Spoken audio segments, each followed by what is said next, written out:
Welcome to the law teller YouTube channel. My name is Kollu Ramanjal advocate. ఇప్పుడు నేను చెప్పే topic ఏంటంటే, చెక్ బౌన్స్ కేసులో పోలీసులు మిమ్మల్ని అరెస్ట్ చేస్తారా? చెక్ బౌన్స్ కేసులో పోలీసులు అనేది డైరెక్ట్గా మిమ్మల్ని అరెస్ట్ చేయడం అనేది జరగదు.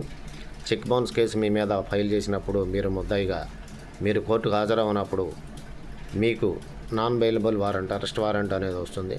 ఆ అరెస్ట్ వారెంట్ వచ్చినప్పుడు మాత్రమే పోలీసు వారు మిమ్మల్ని అరెస్ట్ చేసే అధికారం ఉంటుంది. అలాగే అరెస్టు చేయగలరు. అంతేగాని ఆ అరెస్ట్ వారెంట్ అనేది కూడా ఒకటే డైరెక్ట్గా పోలీసులకు వెళ్ళొద్దు. లేదంటేనేమో కొంతమంది ఈ ఎన్ఐ యాక్ట్ కేసుల్లో అడ్వకేట్ కమిషనర్ని ఏర్పాటు చేసుకుని వారెంట్ ఎగ్జిక్యూట్ చేయమని చెప్పేసి ఒక అడ్వకేట్ కమిషనర్ని ఏర్పాటు చేసుకుంటారు. ఆ ఆప్షన్ ఉంది. లేదంటేనేమో డైరెక్ట్గా వారెంట్ పోలీస్ స్టేషన్కి పోలీస్ వారికి ఇంట్రెస్ట్ చేస్తారు. అప్పుడు మాత్రమే ఈ ఎన్ఐ యాక్ట్ చెక్ బౌన్స్ కేసుల్లో ముద్దాయిన పోలీసులు అనేది అరెస్ట్ చేయడం జరుగుతుంది. సో ఫ్రెండ్స్, మరో వీడియోతో మళ్ళీ కలుస్తాను. Until then bye friends.